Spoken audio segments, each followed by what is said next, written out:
بسم الله الرحمن الرحيم.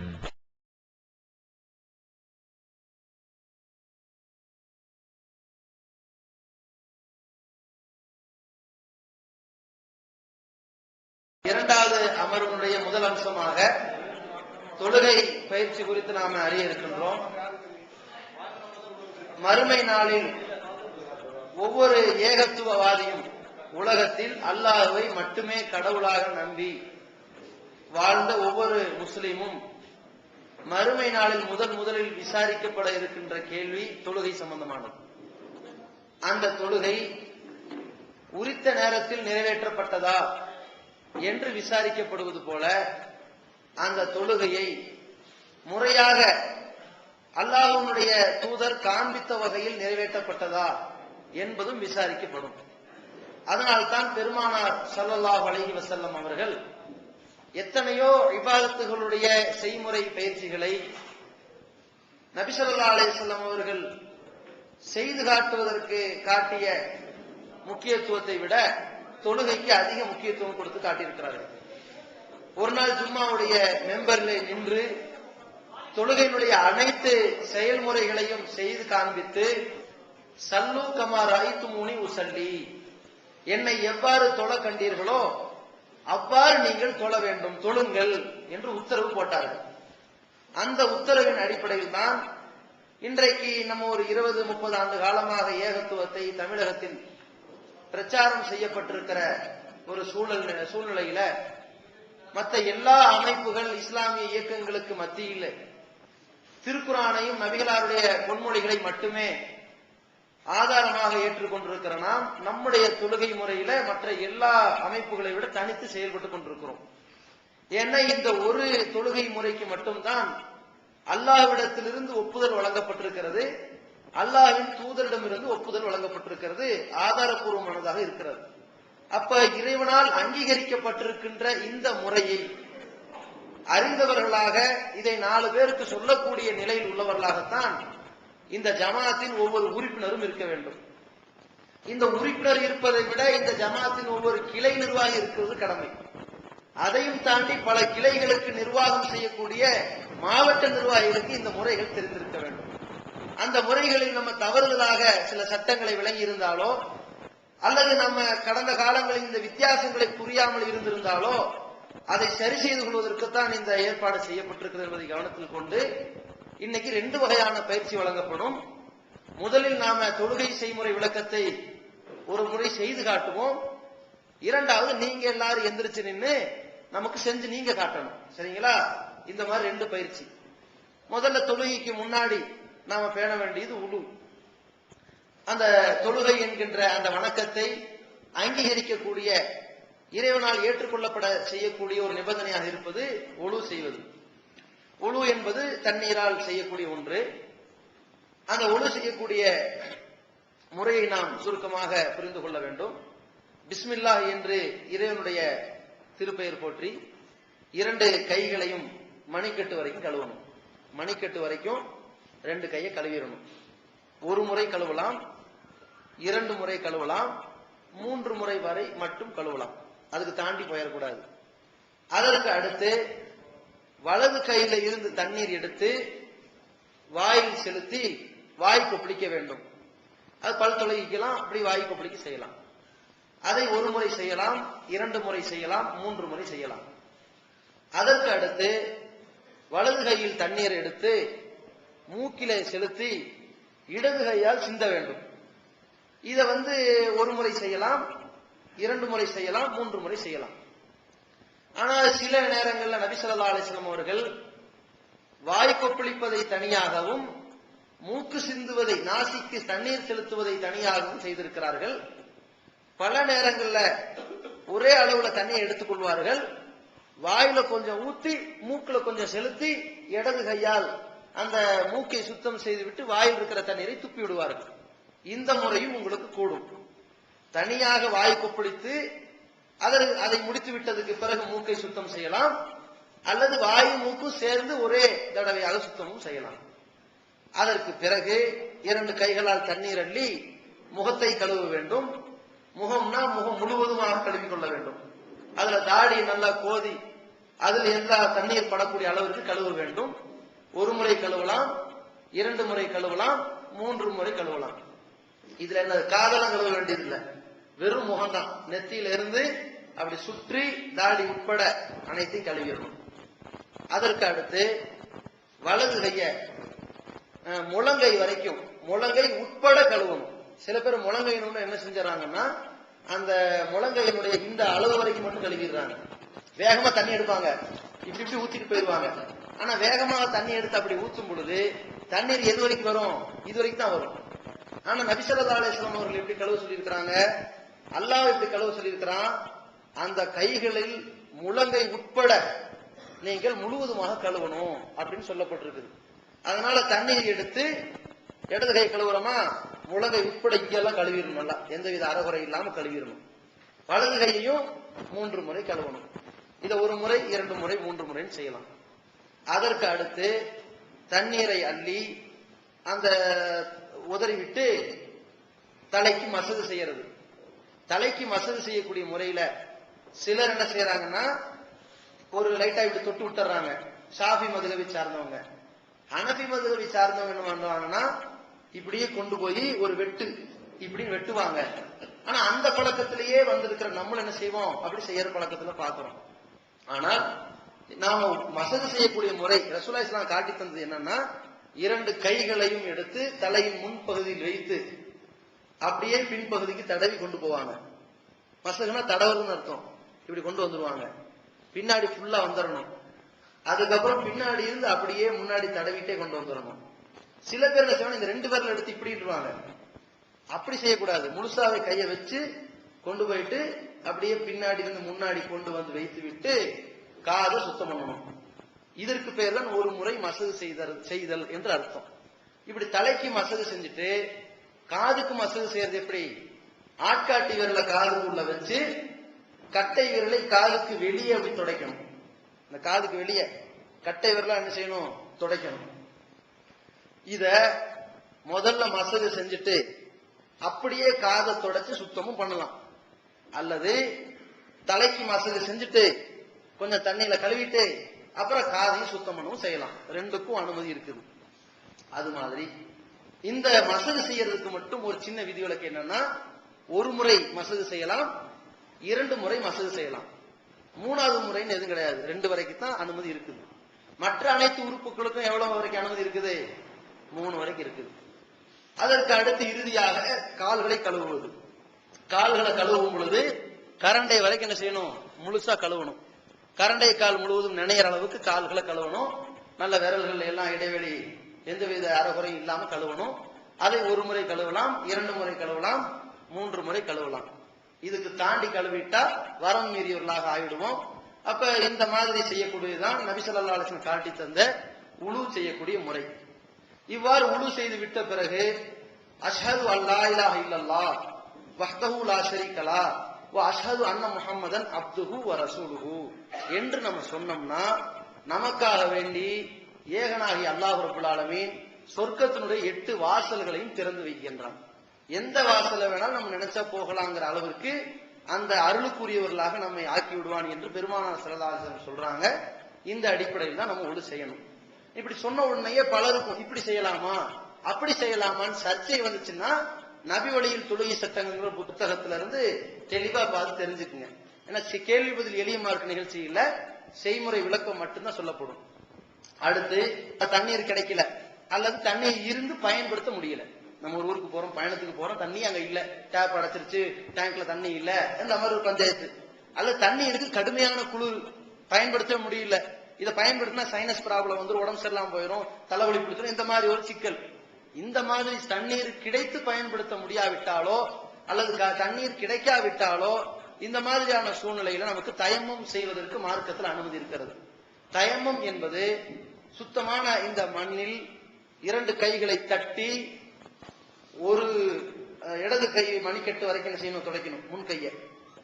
அடுத்து வலது முன் கையை தடவிடணும். இது ஒரு வகை.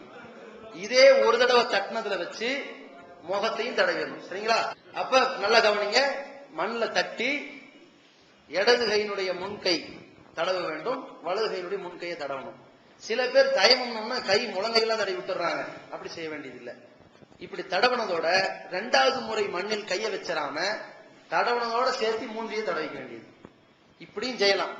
அல்லது மண்ணில் தட்டி முதல்ல முகத்தை தடவிட்டு அப்புறம் கையை தடவலாம். முதல்ல கையை தடவிட்டு அப்புறம் முகத்தையும் தடவலாம். அல்லது முதல்ல முகத்தை தடவிட்டு அப்புறம் கையையும் தடலாம். ஆனா என்னன்னா இந்த இரண்டுக்கும் ஒரு முறை மண்ணை தட்டினால் போதும். மண்ணையோ அல்லது சுவரையோ தட்டினால் போதுங்கிறத கவனத்தில் வைத்துக் கொள்ள வேண்டும். மண் அல்லது சுவர் இது நமக்கு அனுமதிக்கப்பட்டிருக்குது. அப்ப இந்த மாதிரி நம்ம தயமம் செய்து கொள்ளலாம். தயமத்துக்கும் உழுவுக்கும் அதே சட்டம் தான். தயமம் செஞ்சு முடிச்சோன்னு அஷ்ஹது அல்லா இலாஹா இல்லல்லாஹ் வஹ்தஹு லா ஷரீக லஹு வ அஷ்ஹது அன்ன முஹம்மதன் அப்துஹு வ ரசூலுஹு சொல்லிக்க வேண்டியது.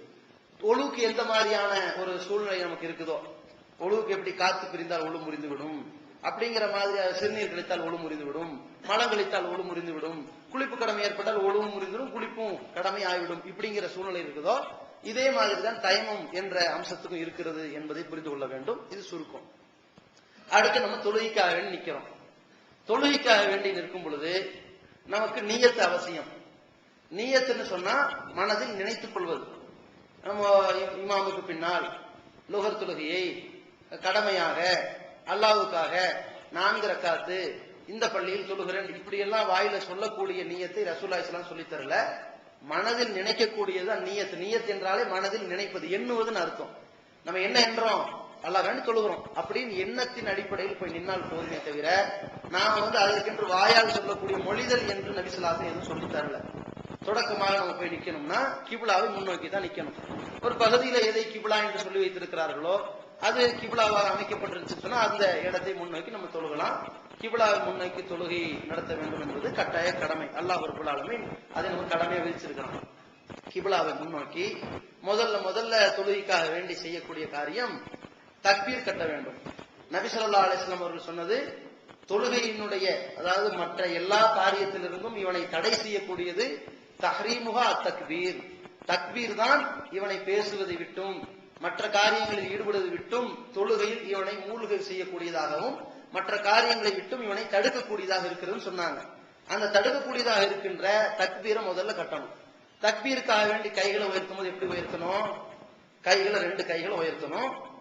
2 கைகளை உயர்த்தும் பொழுது தோல் குஜம் வரைக்கும் என்ன செய்யலாம், உயர்த்தலாம் இப்படி, அல்லது காதுக்கு அருகிலே உயர்த்தலாம் இப்படி. இந்த கைகளை இப்படி வச்சிடக்கூடாது, இப்படி வச்சிடக்கூடாது, இப்படிதான் வைக்கணும். அதை பொத்தி வச்சிடக்கூடாது, நல்லா விரிச்சு வச்சிடக்கூடாது, நார்மலா வைக்கணும். சரிங்களா? நார்மலாக சாதாரணமாக இப்படி பார்த்த வகையில 2 கைகளையும் தோல் புஜம் வரைக்கோ அல்லது காதுக்கு அருகிலோ, காதுல தொட்டக்கூடாது, காதுக்கு அருகிலோ கொண்டு போய் வைக்கலாம். இப்படி கைகளை உயர்த்தி அல்லாஹு அக்பர் என்று சொல்லி நெஞ்சில கையை கொண்டு வைக்கணும். இப்படி ஒரு முறை. நெஞ்சில கை கட்டுறது என்பது 2 முறைகள் சொல்லி தரப்பட்டிருக்கிறது. ஏன்னா தொப்புளை கீழே கட்டுறதற்கோ இந்த இடது நெஞ்சில கொண்டு போய் இப்படி கட்டுறதற்கோ ஆதாரம் எதுவும் கிடையாது. நெஞ்சில் கை கட்டுவதற்கு ஒரு வழிமுறை என்னவென்றால், இந்த நபி ஸல்லல்லாஹு அலைஹி வஸல்லம் அவர்கள் தன்னுடைய வலது முன்கையை இடது முன்கையிலும் மணிக்கட்டிலும் குடங்கையிலும் படுவதாக வைத்தார்கள் அப்படிங்கிற ஒரு செய்தி இருக்கிறது. அந்த அடிப்படையில் வலது கையை கொண்டு இங்க வச்சிடணும். நெஞ்சுங்கிறது தான் இங்க வச்சிடணும். இந்த வலது கைய இடது கையினுடைய முன்கை மணிக்கட்டு குடங்கை 3லையும் படுற மாதிரி வச்சிடணும். இதுக்கு பேர் என்னது, நெஞ்சில கை கட்டுற ஒரு முறை. இது இன்னொரு முறை முழங்கையில வைக்கணும். நபி ஸல்லல்லாஹு அலைஹி வஸல்லம் அவர்கள் தனது வலது கையை இடது முழங்கையில் வைத்திருக்கிறார்கள் அப்படிங்கிற ஹதீஸின் அடிப்படையில முழங்கையில வைக்கணும். அல்லாஹ் அக்பர் கைகளை உயர்த்தி இப்படி வைக்கலாம். சரிங்களா? அல்லது இப்படி வைக்கலாம். இதுதான் கூடும். சில பேர் இப்படி வச்சிடறாங்க, அது செஞ்சிடக்கூடாது. சில பேர் இப்படி வச்சிடறாங்க, அப்படி செஞ்சிடக்கூடாது. அதை கொஞ்சம் கவனத்தில் வச்சுக்கோங்க. இந்த மாதிரி வைக்கலாம். அதாவது இடது கையை வச்சாச்சு, வலது கையை முன்கை மணிக்கட்டு குடங்கையில படுற மாதிரி வச்சாச்சு, அல்லது முழங்கையில படுற மாதிரி வச்சிடணும். சரிங்களா? இங்க இவ்வளவுதான். இந்த 2 முறைகள் தான் நெஞ்சில் கை கட்ட வேண்டும் என்பதை கவனத்தில் வைத்துக் கொள்ள வேண்டும். கைகளை கட்டியதற்கு பிறகு அல்லாஹும்ம பாயித் பைனி என்று துவங்கக்கூடிய துவாவையோ அல்லது இன்னை வஜ்ஜஹத்து வஜ்ஹி அல்லதி ஃபதர ஸமாவாத்தி வல்லர் என்று தொடங்கக்கூடிய துவாவை ஓதலாம். அல்லாஹும்ம பாயித் பைனி என்ற துவாவுக்கு ஆதார் இருக்கிறது. இன்னி வஜ்ஜஹத்து வஜ்ஹிய அல்லதி ஃபத்ர ஸமாவாத்தி வல்லர்லி ஹனீஃபன் முஸ்லிமன் வருதுல்ல, அந்த அல்லாஹும்ம ஆத்தி குல்ல நஃப்ஸின் அப்படின்னு சொல்லி தொடங்கும் துவா. சரிங்களா? இடையிலும் தொடங்குது. அந்த துவா அல்லாம நம்ம மக்களுக்கு சில பேர் என்ன வழக்கம்னா சுப்ஹானக அல்லாஹும்ம வபிஹம்திக வதபாரக அஸ்முக வதஆலா ஜத்துக வலா இலாஹ கைருக்கன்னு ஓதுவாங்க. இதற்கு எந்த ஆதாரமும் கிடையாது. சரிங்களா? அல்லாஹ்வுக்கு ரெண்டு கை கட்டி விட்டு அல்லாஹும்ம பாயிது பைனி வ பைன ஹத்தாயாய கமா பாஅத்த பைனல் மஷ்ரிகி வல் மக்ரிப் அல்லாஹும்ம நக்கீனி மினல் ஹத்தாயா கமா யுனக்க தௌபுல் அபியது மினத் தனஸ் அல்லாஹும்ம அக்ஸில் ஹத்தாயாய பில் மாயி வஸ்ஸல்ஜி வல் பரத். இதை சொன்னதுக்கு பிறகு சூரத்துல் ஃபாத்திஹா ஓதணும். அல்ஹம்துலில்லாஹி ரப்பில் ஆலமீன் அர்ரஹ்மானிர் ரஹீம் மாலிகி யௌமித்தீன் இய்யாக நஅபுது வ இய்யாக நஸ்தஈன் இஹ்தினஸ் ஸிராத்தல் முஸ்தகீம் ஸிராத்தல் லதீன அன்அம்த அலைஹிம் கைரில் மக்தூபி அலைஹிம் வலல்லாலீன் அப்படின்னு ஓதிக்கொள்ள வேண்டும். ஜமாத்துடைய தொழுகையா இருந்துச்சுன்னா இமாம் ஓதுவாங்க, நம்ம வாய்மூடி கேட்டால் போதும். அதற்கு ஆமீன் சொல்லிக் கொள்ள வேண்டும். அதற்கு அடுத்து துணை சூரா குல் ஹுவல்லாஹு அஹத் அல்லாஹு ஸமத் லம் யலித் வலம் யூலத் வலம் யகுல் லஹு குஃபுவன் அஹத். இப்போ ஒரு சூரத்துல் ஃபாத்திஹா என்று வழமையாக ஒவ்வொரு ரக்காத்திலும் ஓதப்படக்கூடிய சூரா ஓதி இருக்கிறோம். துணை சூறாவாக குல் ஹுவல்லாஹு சூரா இக்லாஸ் ஓதி இருக்கிறோம். இது ஓதி உடனேயே ருக்கு செஞ்சிடாம ஒரு 2 செகண்ட் 3 செகண்ட் ஹதீஸ்ல சக்தத்தன் அவ் சக்தத்தைனின்னு சொல்லுவாங்க. ரசூலுல்லாஹி ஸல்லல்லாஹு அலைஹி வஸல்லம் அப்படி சின்ன ஒரு நேரம், சொற்பமான நேரம் நிதானமா இருந்துட்டு தான் ருக்குக்கு போனாங்கன்னு வருது. அப்ப நம்ம என்ன செய்யணும்? கை கட்டி இருக்கிறோம், சூரத்துல் ஃபாத்திஹா ஓதிட்டோம். துணை சூரா ஓதி முடித்த பிறகு ஒரு 5 செகண்டோ 10 செகண்டோ கொஞ்சம் நிதானமா இருந்துட்டு அப்புறம் அல்லாஹு அக்பர் என்று கைகளை உயர்த்தி, ஸ்டார்டிங்ல எப்படி நம்ம உயர்த்துவோமோ தோல் புஜம் வரைக்கும் அல்லது காதுக்கு அருகிலோ கைகளை உயர்த்துவது போல உயர்த்தி ருக்கு செய்ய வேண்டும். இது ஒரு முறை. நம்ம எதுல இருந்து தாண்டி இருக்கிறோம்? நெஞ்சில கை கட்டி சூறாக்களை ஓதி ருக்குக்கு போக போறோம். முதல்ல ருக்கு செய்வதற்காக வேண்டி கைகளை உயர்த்திட்டோமா, கைகளை உயர்த்தினதுக்கு பிறகு குனியறது. சரிங்களா? காது வரைக்கோ தோல் புஜம் வரைக்கோ கைகளை உயர்த்தி விட்டு ருக்கு செய்ய வேண்டும்.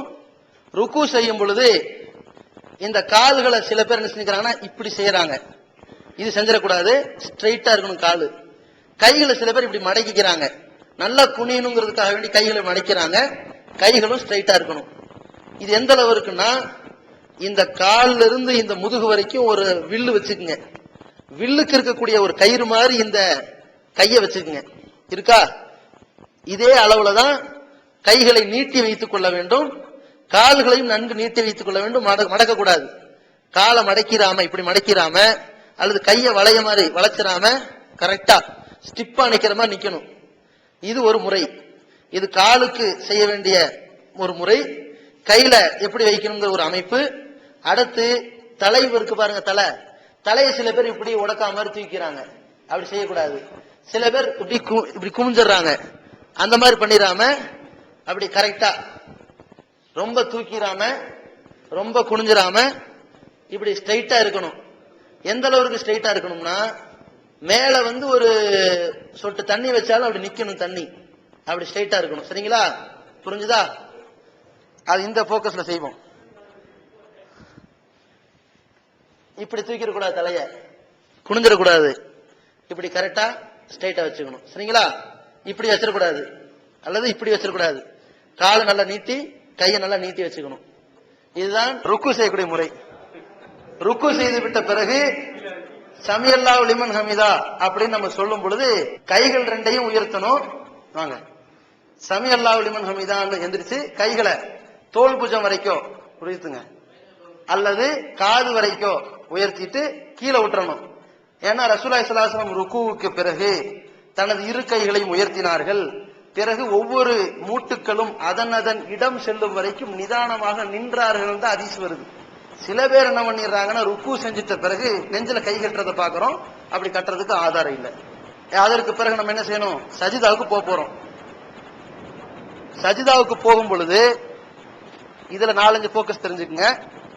முதல்ல சில பேர் சஜிதாவுக்கு போகும்போது நேரா இப்படி கட்டி எடுத்து போய் இப்படி வச்சிடறாங்க. பெரும்பாலும் சுன்னத் ஜமாத்துல சொல்லுவாங்க இதான் சரியான முறைம்பாங்க. ஆனா ஹதீஸ்ல நபி ஸல்லல்லாஹு அலைஹி வஸல்லம் சொன்னது வல் யதல் யதைஹி கபல ருக்குபத்தைஹி, 2 முட்டிக்கால்களை வைப்பதற்கு முன்பாக 2 கைகளை வைத்துக் கொள்ளட்டும் சொன்னாங்க. அந்த அடிப்படையில நாம என்ன செய்யணும்? முதல்ல அல்லாஹ் அக்பர்னு வரும். வந்துட்டோமா? அப்புறம் தான் இது முட்டுக்கால வைக்கிறோம். வச்சுட்டு அமர்ந்தாச்சு. அப்ப நம்ம முதல்ல நேரா கொண்டு வந்து வைக்க வேண்டியது கைகள், அதற்கு பிறகு வைக்க வேண்டியது முட்டிக்கால். சஜிதாக்கு போகணும். சரி, அதாவது நல்லா கவனிச்சுக்குங்க. அல்லாஹ் அக்பர்னு சொல்லி போறோம்ல, சஜிதாக்கு போகும்போது 2 கையை ஃபர்ஸ்ட் வச்சாச்சு, அப்புறம் முட்டிக்கால வச்சாச்சு, சஜிதாக்கு போறோம். இப்ப இதுல செய்ய வேண்டிய சில விஷயங்களை தெரிஞ்சுக்குங்க. இல்ல, ருக்கு சஜிதால ஓத வேண்டிய துவாக்களை கடைசியா நான் சொல்றேன். ருக்கு சஜிதா அத்தஹியாத்துல ஓத வேண்டிய துவாவை கடைசி ஒரு நான் செஞ்சு காட்டுறேன், புரிஞ்சுக்குங்க. இப்ப வெறுமனே இதுதான். ஆமா, செயல்முறை மட்டும் தெரிஞ்சுக்குங்க. அதாவது சஜிதாவுக்கு போறோம் இல்லையா, போகும் பொழுது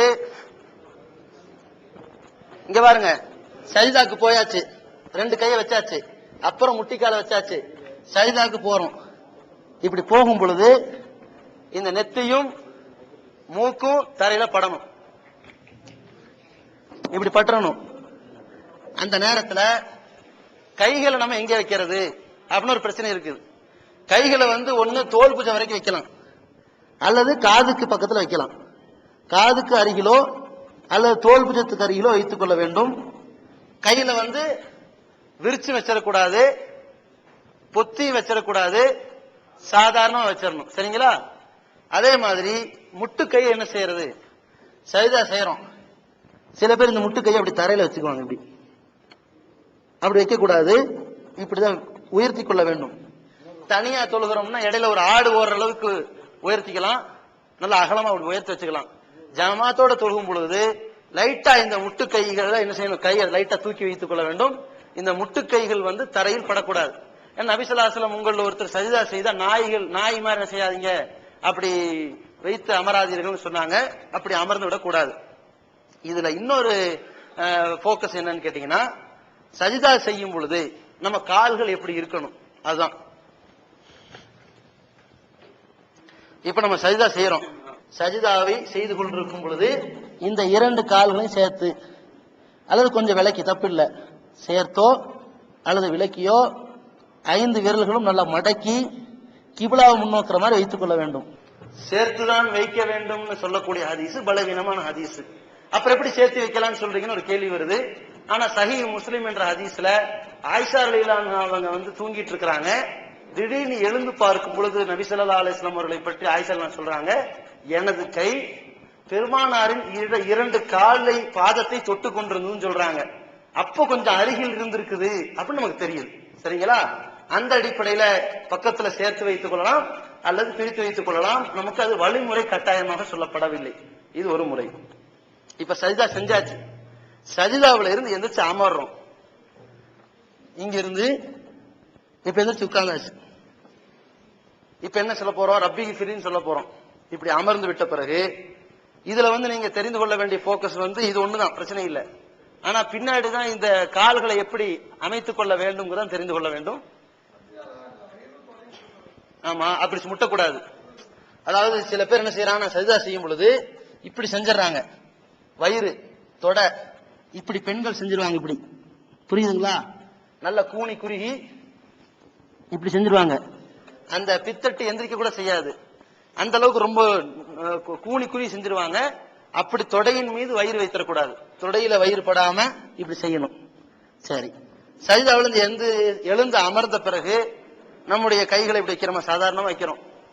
இதுல பின்னங்கால் எப்படி இருக்குது, கால் பாதத்தை எப்படி வச்சிருக்கிறோம் அப்படிங்கறத இதுல முக்கியம்.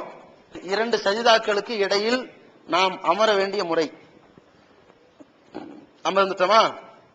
இதுல இந்த இடது காலை மடிச்சு அதன் மேல அமர்ந்து இருக்கிறோம், வலது காலை மடிச்சு இப்படி வைத்து நெட்ட வச்சிருக்கிறோம். இந்த மாதிரி உட்கார்றதுக்கு மட்டும்தான் நபி வழியில ஆதாரம் இருக்குது, வேற எதற்கும் ஆதாரம் இல்லை என்பதை கவனத்தில் வைத்துக் கொள்ளுங்கள். இது 2 சஜிதாவுக்கும் மத்தியில் செய்ய வேண்டிய ஒண்ணு. இப்ப சஜிதா செய்து முடித்து விட்டோம். இப்ப சஜிதாவிலிருந்து நம்ம எந்திரிக்கிறோம், எந்திரிச்சு நிக்க போறோம். செஞ்சிட்டோமா?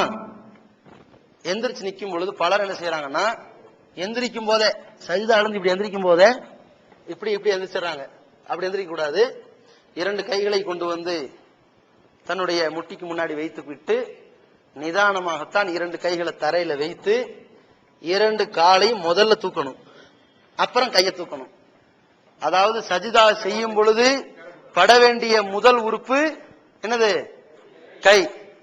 சஜிதாவிலிருந்து எழும் பொழுது இங்க பாருங்க, சஜிதாவில இருந்து எழும் பொழுது கடைசியாக வரக்கூடிய உறுப்பு கை. இதுதான் சஜிதாவிலிருந்து எழ வேண்டிய முறை. இப்ப ஒவ்வொரு அமர்வுலையும் நம்ம என்னென்ன சொல்லணும் அப்படிங்கறத தெரிந்து கொள்வோம். இப்ப நம்ம ருக்கு செய்யும் பொழுது அல்லாஹ் அக்பர், ருக்கு செஞ்சாச்சு. சுபஹான ரப்பியல் அதீம், சுபஹான ரப்பியல் அதீம், சுபஹான ரப்பியல் அதீம் இப்படின்னு சொல்லலாம். சுப்புஹுன் குத்தூசுன் ரப்புல் மலாயிகத்தி வர் ரூஹ் அப்படின்னு சொல்லலாம். சுபஹானக்கல்லாஹும்ம வ பிஹம்திக ரப்பனா அல்லாஹும்ம ஃபிர்லி என்று சொல்லலாம். சரிங்களா? இவ்வாறு கூறுவதற்கு ஆதாரம் இருக்கிறது.